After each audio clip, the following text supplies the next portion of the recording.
በልሽ።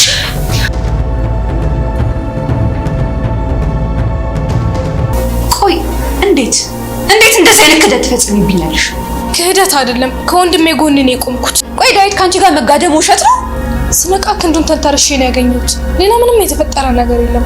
ምናልባት ደግሞ አውቄም ላደርገው ይችላል። ቆይ ናኦድ፣ እኔ ያልገባኝ ነገር እስር ቤት ሄደ ዳዊትን ጥሩልኝ ልገለው ፈልጋለሁ ልትል ነው? ዳዊት በቅርቡ በዋስ ይለቀቃል። አልገባኝም። እንዴት ሆኖ? ሉሊት ቃሏን መስጠት ነበረባት አይደል? አዎ። አላደረገችው ማለት እንኳን ያን ወጣቱን ዴቭ ይቅርና አቶ መሴንን በፍቅርሽ ጠብ አድርገሽ አይደል እንዴ? ከውበቴ በላይ በደንብ ጭንቅላቴን መጠቀም ነው የምፈልገው። ቀጥሎ ውድቀት ይኖረኝ ስኬት ምንም አላውቅም፣ ግን ደግሞ ያመንኩበትን ነገር በደንብ አደርጋለሁ። ኧረ እኔ እንደዚህ አይነት ሀስል ውስጥ መግባት አይመቸኝም።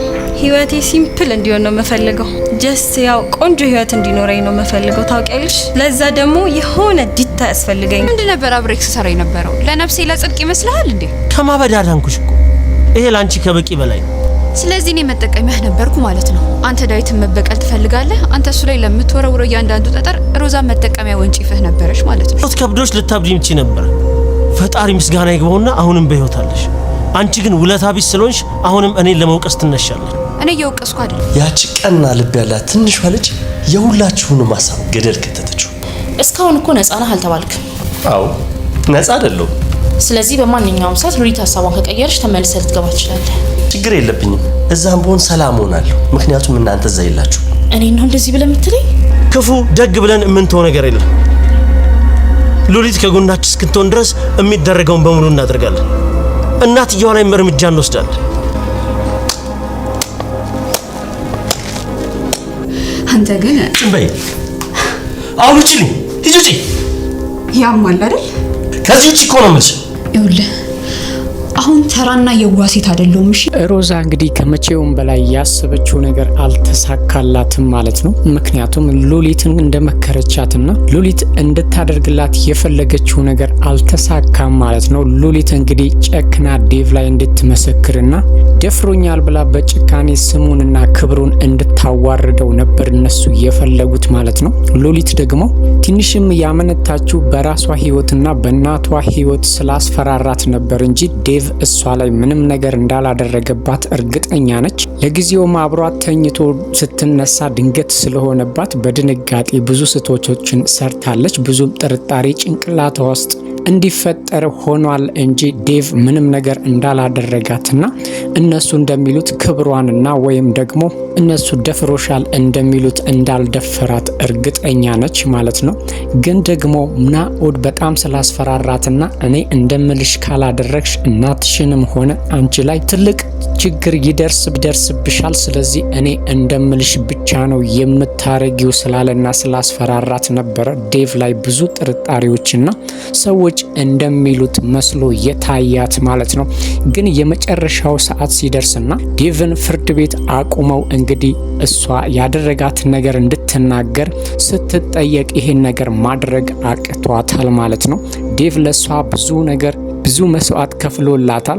ከብዙ ሰዎችም ከብዙ አውሬ ከሚባሉ ሰዎች ራሱ አድኖ ለዛሬ ማንነቷና የወደፊቷን ህይወቷንም እያስተካከለላት ነው ያለው ማለት ነው። ይሄንን እያወቀች በፍጹም ዴቭ ላይ ለመመስከር አልቻለችም ማለት ነው። ምክንያቱም የምትመሰክርበት ምንም አይነት ምክንያት የላትም። ዴቭ ለሷ ሁሉም ጊዜ ወንድሟና ጥሩ አሳቢዋ ስለሆነ ማለት ነው።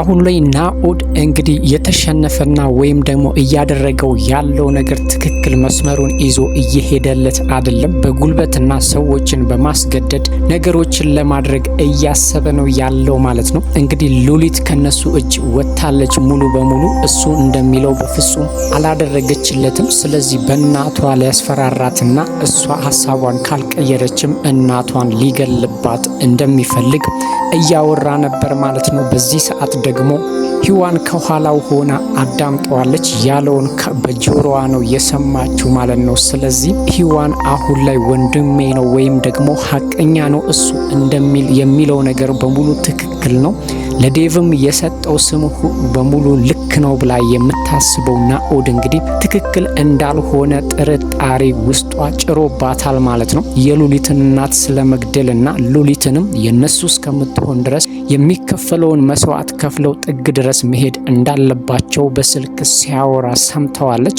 እሱ ምንም መሃል አልፈራትም፣ ምንም መሃልም አልደነገጠም። እንግዲህ ምክንያቱም ናኦድ እንደምናስበው ወይም ደግሞ ሂዋን እንደምታስበው ቀላል ሰው አይደለም፣ ትልቅ ወንጀለኛ ነው ማለት ነው።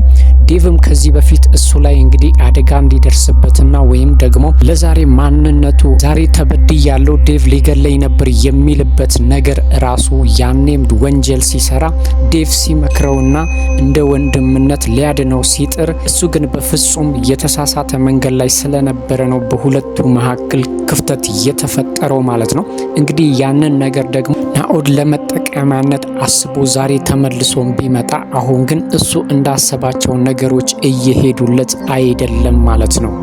ሂዋንም እንግዲህ ሙሉ በሙሉ ማንነቱንና ምን እንደሚያደርግ ባታውቅም አሁን ላይ ግን ወንድሟ ትክክለኛ መስመር ላይ እንዳልሆነና ዴቭም አስቀድሞ እንደነገራት ምክንያቱም እኔ ላይ ከመፍረድሽና የኔን መጥፎነት ከማውራትሽና አደባባይ ለማውጣት ከመጣርሽ በፊት ወንድምሽ ማነው ወይም ምንድነው?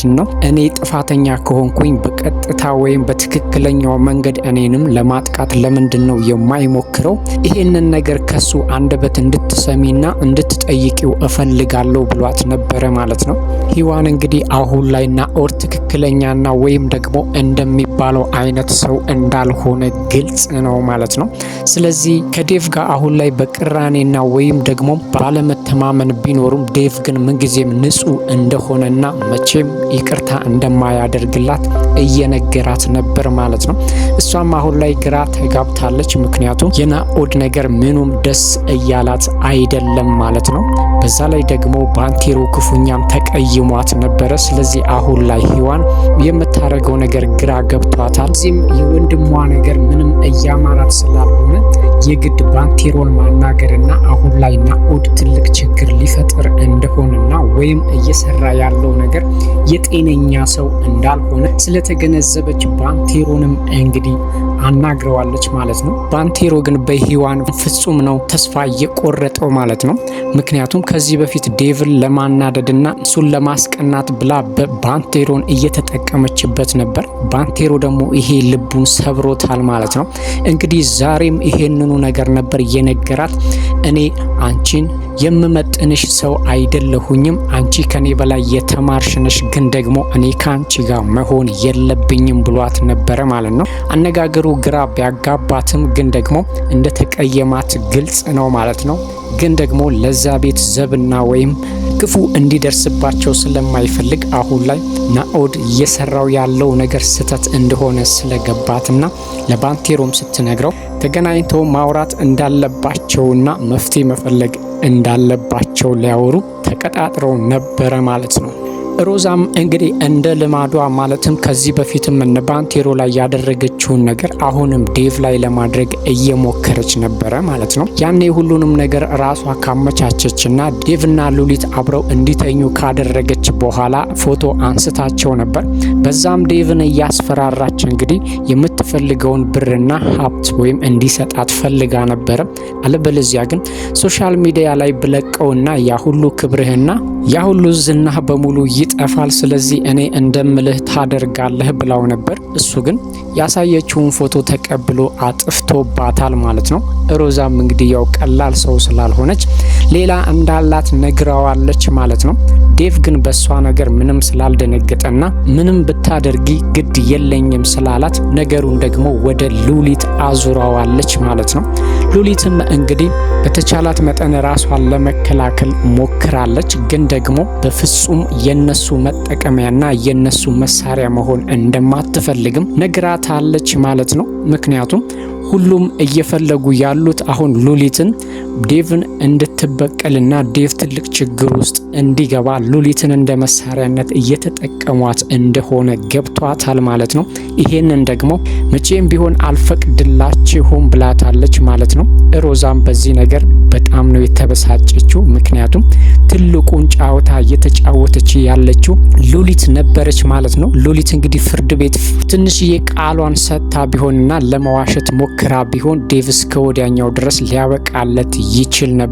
ግን እሷ እውነቱ ማጋ እንደሆነ ስለገባት ያንን ነገር ማድረግ አልቻለችም ማለት ነው። ስለዚህ በዚህ ምክንያት የሮዛም ሆነ የናኦድ ሀሳብ በሙሉ ወድቆባቸዋል ማለት ነው። ሂዋንም ሉሊት ለምን እንደዚህ እንዳደረገች ባይገባትም ግን እስካሁን ድረስ ሂዋን ያልተረዳችው ነገር ያለ ይመስለናል። በቀጥታ ዴቭ እንግዲህ በትክክል ሉሊትን ደፍሯታል ብላ ነው እያሰበች ያለችው እንጂ ዴቭ ግን ሉሊትን እንዳልደፈራት እስካሁን ድረስ እየሰማችና ያወቀች አይመስለንም ማለት ነው። አሁንም ድረስ ሉሊትን እንግዲህ አሳምና ዴቭ ላይ ልትመሰክር እንድትችል ለማድረግ ከወንድሟም ጋር እያወራች ነበረ ማለት ነው። ግን ደግሞ እውነቱን ያወቀች ጊዜ ሂዋን ፍጹም የወንድሟ ሴራና ይሄ ነገር ትክክል እንዳልሆነ ልትረዳ ትችላለች ማለት ነው። ማለትም ዴቭ ላይ አሁን ላይ እያደረጉት ያለው ነገር የተቀነባበረና ወይም ደግሞ የዴቭን ስም ለማጥፋት እንደሆነ